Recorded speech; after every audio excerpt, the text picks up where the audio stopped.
going to review some sitting modifications for load sensitivity. Now, load sensitivity is one of those mechanical stressors that we're talking about where we may be sensitive to load or compression on our spine.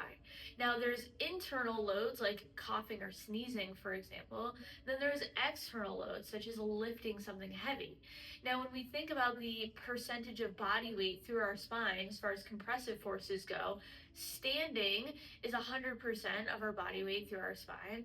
Sitting in a fairly decent 90-90 type of position shoots it up to about 140 to 150%. And then as we start to slouch, that increases to 180 plus percent. So if we are sitting at a desk all day, and let's say we get tired, we get a little lazy, maybe we lean forward a little bit and we start to do something like this, if we are sensitive to a loaded position, that posture can increase the sensitivity or discomfort that we're feeling in our back. So the first thing that we can do to modify is to use something like a tush push. Now a tush push is great because it has like this wedge kind of shape where it is going to elevate my hips higher than my knees.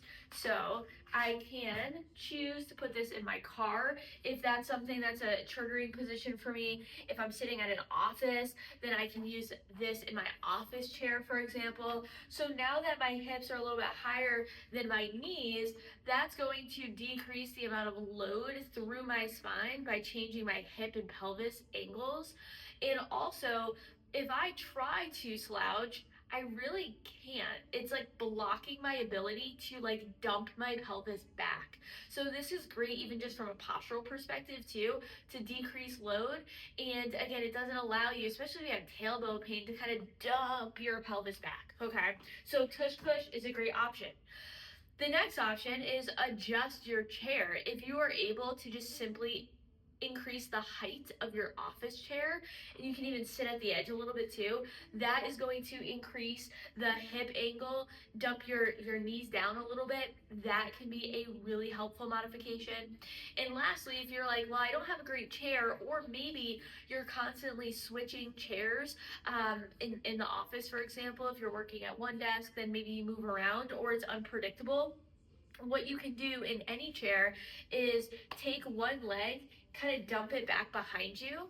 So now it's doing a very similar thing to the tush push where it's changing my hip angle here. So even if I try to slouch, I can't. It doesn't allow me to.